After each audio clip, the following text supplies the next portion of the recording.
Australia-Indonesia relations are going through a difficult patch, and they could become even more strained, with eminent Australian lawyers demanding Indonesian authorities investigate allegations of a massacre 15 years ago in West Papua. A former New South Wales Attorney-General and a Director of Public Prosecutions are leading the charge. They claim there's evidence that more than 100 civilians were killed, raped or tortured, and that there should be a crimes against humanity prosecution. Matt Peacock reports.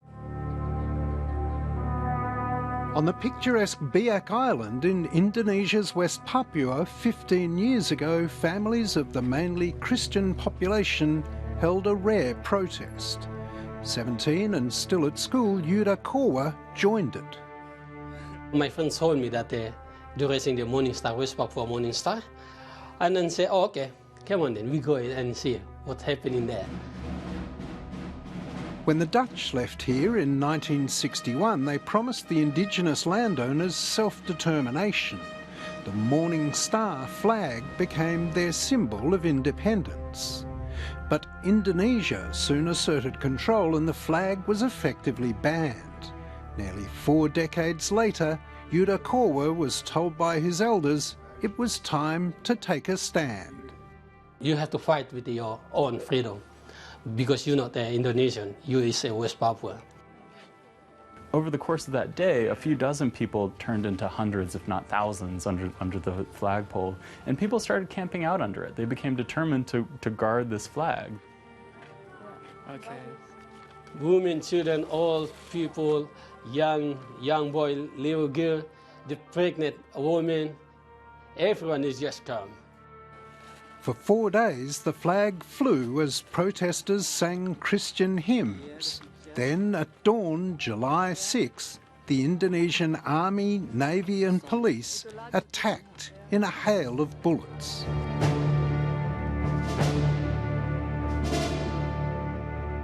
I saw so many people have been killed with the military. I saw the little boy they killed, and the old people, the pregnant woman, and then little girl. Basically, as everyone was singing, the troops started shooting into the crowd, and in those initial moments, people were mowed down, people started falling, others started running. Anthropologist Eben Kirksey was a young American undergraduate then passing through Biak. The people who survived were herded down to the harbour, and as they were being prepared to be put on these ships, they could see back that the dead and the dying from that initial assault were being loaded into trucks. One of the army, he hit me with the gun, so my face full with the blood. So because I'm really scared, so I just pretending like making myself have to die. So I have to turn off on my face to the floor. But I'm still here that the people still yelling, help me, help me.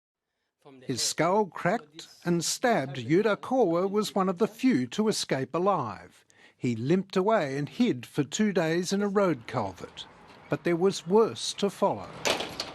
After they were forced onto the boats, one woman who survived that, who jumped off when the boat was near shore, people were being raped and tortured from the very moment they got on board. This is not something that a few rogue officers planned. This is something that the highest levels of the Indonesian military were involved in planning.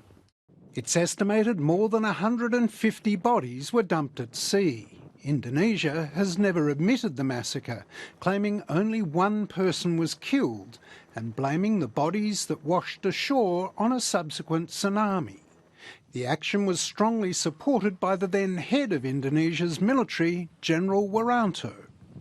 Wiranto, on the day after the attack, on July 7th, he's saying in the media that these people were traitors. He's saying that if they were raising a flag, that was a crime enough to justify what was done to them. So Wiranto clearly knew about the attack, and the police and military were also involved in the cover-up. The evidence that is about to be given by the next witness is evidence that may be confronting and distressing to many people. Earlier this year at Sydney University, a citizens' tribunal took evidence of what really happened at Biak 15 years ago. Ini sila katanya. Lalu mereka pakai potong used to cut off your vaginas from above and below and from the left and to the right. Testifying here for the first time, Tineke Rumakabu saw her friend beheaded. She herself was tortured horribly. She was burnt, she was genitally mutilated and had injuries on other parts of her body. She was raped. She was treated in the most degrading and vicious fashion by Indonesian police. The former New South Wales Crown Prosecutor, Nicholas Cowdery, was the counsel assisting the Citizens Tribunal.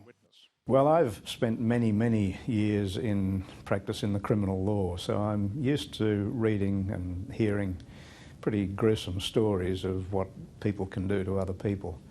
But when I read the witness accounts, the first-hand accounts and the reports that were made of this very soon after the event, while memories were still very fresh, it struck me as one of the worst examples of the massacre of civilians that I'd come across.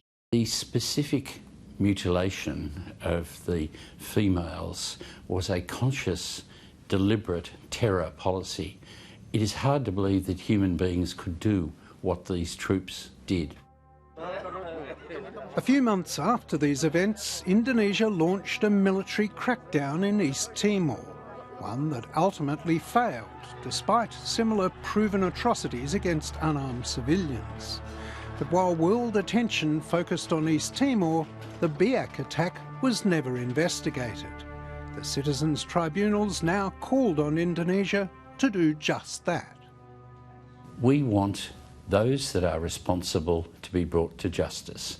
We want an investigation, we want criminal prosecutions, and we want people to pay a penalty for what they did. There are investigations that can now be conducted by an independent judicial body of some kind in Indonesia. There is the opportunity for perhaps some kind of special prosecutor to conduct investigations and proceedings in Indonesia. There is the opportunity for the Indonesians to provide compensation to the families who suffered loss or injury. Indonesia has refused to comment on the Citizens Tribunal, which has also called on Australia to take action. The Australian government has a duty to these people that died and their families who still live on to expose what happened, to stop it happening again.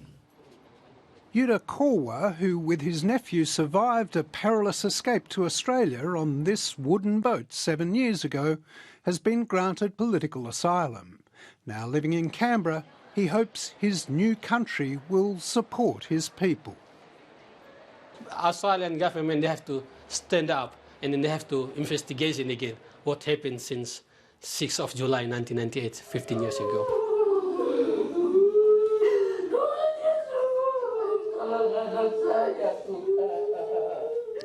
Matt Peacock with that report.